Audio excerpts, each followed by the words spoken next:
നമസ്കാരം. രാജ്യസഭയിൽ ബി.ജെ.പിയുടെ അംഗബലം കുറഞ്ഞിരിക്കുകയാണ്. പ്രതിപക്ഷം ഈ വാർത്ത ഇപ്പോൾ ആഘോഷമാക്കുകയും ചെയ്യുന്നുണ്ട്. ലോക്സഭാ തെരഞ്ഞെടുപ്പ് ഫലം പുറത്തു വന്നതിന് പിന്നാലെ പാർലമെന്റിൽ ഭൂരിപക്ഷം നഷ്ടമായ ബി.ജെ.പിക്ക് രാജ്യസഭയിലും അംഗബലം കുറയുമ്പോൾ സ്വാഭാവികമായിട്ടും ശക്തി കൂടുന്നത് പ്രതിപക്ഷ പാർട്ടികൾക്ക് ആണെന്നതും ഒരു വസ്തുതയാണ്.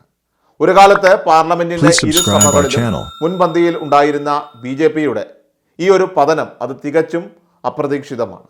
ലോക്സഭയിൽ 400 സീറ്റ് പിടിച്ച് പിന്നീട് രാജ്യസഭയിൽ അംഗസംഖ്യ കൂട്ടി ഭരണഘടന മാറ്റിക്കുറിക്കുവാനുള്ള സ്വപ്ന പദ്ധതികൾ എന്നേക്കുമായിട്ട് ഇപ്പോൾ അവസാനിച്ചുവെന്ന് വേണമെങ്കിൽ നമുക്ക് പറയാൻ സാധിക്കും. ജനാധിപത്യത്തിന്റെ വിജയമാണ് ബി.ജെ.പിയുടെ ഈ പതനം എന്നതാണ് പ്രതിപക്ഷം പറയുന്നത്. ഇനി ഭരണഘടന പൊളിച്ചെഴുതുന്ന കാര്യം ബി.ജെ.പിക്ക് ആലോചിക്കാൻ പോലും സാധിക്കില്ല എന്നത് ഉറപ്പുള്ള ഒരു കാര്യമാണ്.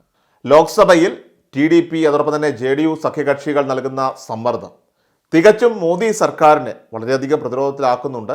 മാത്രമല്ല കൂച്ചുവിലം കെടുന്ന പോലത്തെ ഒരു അവസ്ഥയാണ്. പൗരത്വ ഭേദഗതി ബില്ലും അതോടൊപ്പം തന്നെ ഭരണഘടന പുനർനിർണയമെന്ന വാക്കുകൾ പോലും ബി.ജെ.പി നേതാക്കളിൽ നിന്ന് കേട്ടിട്ട് ഇപ്പോൾ കാലങ്ങളേറെയായി. രാജ്യസഭയിലെങ്കിലും വന്നാൽ നോമിനേറ്റഡ് എംപിമാരായിട്ടുള്ള രാകേഷ് സിൻഹ അതുപോലെ തന്നെ രാം ശക്കൽ, സോണാൽ മാൻസിംഗ്, മഹേഷ് ജംലാനി എന്നിവരുടെയൊക്കെ കാലാവധി ശനിയാഴ്ചയാണ് അവസാനിച്ചത്. ഇതോടെ ബി.ജെ.പിയുടെ അംഗസംഖ്യ ഇപ്പോൾ ഗണ്യമായിട്ട് കുറഞ്ഞിരിക്കുകയാണ്. നിലവിൽ രാജ്യസഭയിൽ ബി.ജെ.പിക്ക് കേവലം 86 എംപിമാരാണ് ഉള്ളത്. ബി.ജെ.പി നേതൃത്വം നൽകുന്ന എൻ.ഡി.എക്ക് 101 എംപിമാരുണ്ട്.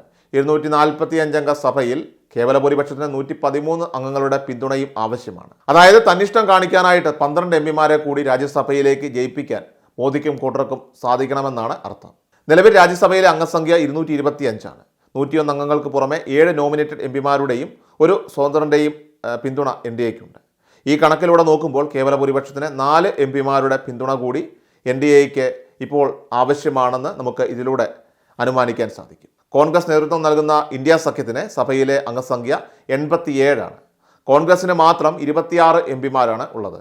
തൃണമൂൽ കോൺഗ്രസ് 13, അതുപോലെ തന്നെ ആം ആദ്മി പാർട്ടി DMK 10, അവർ 10 വീതമാണ്. അതുപോലെ RJD 5, SP 4, JMM CPM 3 വീതം, CPI NCP ശരത് പവാർ, ശിവസേന ഉദ്ധവ് താക്കറെ വിഭാഗം, മുസ്ലിം ലീഗ് 2 വീതം, അതുപോലെ തന്നെ AGM, കേരള കോൺഗ്രസ്, ADMK, സ്വതന്ത്രൻ എന്നിവരൊക്കെ 1 വീതം എന്നിങ്ങനെയാണ് ഇന്ത്യ സഖ്യത്തിൻ്റെ അംഗബലം. കഴിഞ്ഞ ലോക്സഭാ നിയമസഭാ തെരഞ്ഞെടുപ്പുകൾക്ക് സ്വീകരിച്ച നിലപാടുകൾ കാരണം 20 എംപിമാരാണ് എൻ.ഡി.എയുമായിട്ട് ഇപ്പോൾ അകന്നു നിൽക്കുന്നത്. ആന്ധ്രാപ്രദേശിലെ YSR കോൺഗ്രസും അതോടൊപ്പം തന്നെ ഒഡീഷയിലെ BJD-യുമാണ് ഈ പാർട്ടികൾ. ഈ 2 പാർട്ടികൾക്കായിട്ട് യഥാക്രമം 11, 9 എന്നിങ്ങനെ എംപിമാരുണ്ട്. അടുത്തിടെ നടന്ന നിയമസഭാ തെരഞ്ഞെടുപ്പുകളിൽ ഇരു സംസ്ഥാനങ്ങളിലും എൻ.ഡി.എ ഭരണം പിടിച്ചതിൻ്റെ കലിപ്പിലാണ് ഈ പാർട്ടികൾ. അതുകൊണ്ട് തന്നെ ചത്താലും ബി.ജെ.പിക്ക് വോട്ട് ചെയ്യില്ലെന്ന് ഈ 20 എംപിമാരും ആണയിട്ട് പറയുകയും ചെയ്യുന്നുണ്ട്. നിലവിൽ 20 രാജ്യസഭാ സീറ്റുകളാണ് ഒഴിഞ്ഞുകിടക്കുന്നത്. ഇതിൽ 11ലും ഈ വർഷം അവസാനത്തോടെ തെരഞ്ഞെടുപ്പ് നടന്നേക്കും. മഹാരാഷ്ട്ര, അസം, അതുപോലെ തന്നെ ഹരിയാന, ബീഹാർ, രാജസ്ഥാൻ, മധ്യപ്രദേശ്, തെലങ്കാന, ത്രിപുര എന്നിവിടങ്ങളിലാണ് ഒഴിവ്. അതിൽ കുറഞ്ഞത് 8 സീറ്റുകൾ വിജയിക്കാനാവുമെന്ന പ്രതീക്ഷ ബി.ജെ.പിക്കുണ്ട്. എന്നാൽ ഇപ്പോൾ മാറിയിരിക്കുന്ന ഈ രാഷ്ട്രീയ സാഹചര്യത്തിൽ ആടി ഉലഞ്ഞു നിൽക്കുന്ന ബി.ജെ.പിക്ക് പഴയതുപോലെയുള്ള വലിയ ആത്മവിശ്വാസമില്ല. അതുകൊണ്ട് തന്നെ മറ്റു വഴികളിലൂടെ എങ്ങനെയും എംപിമാരെ രാജ്യസഭയിലേക്ക് എത്തിക്കണമെന്നതാണ് ഇപ്പോൾ ബി.ജെ.പി കണക്ക് കൂട്ടുന്നത്.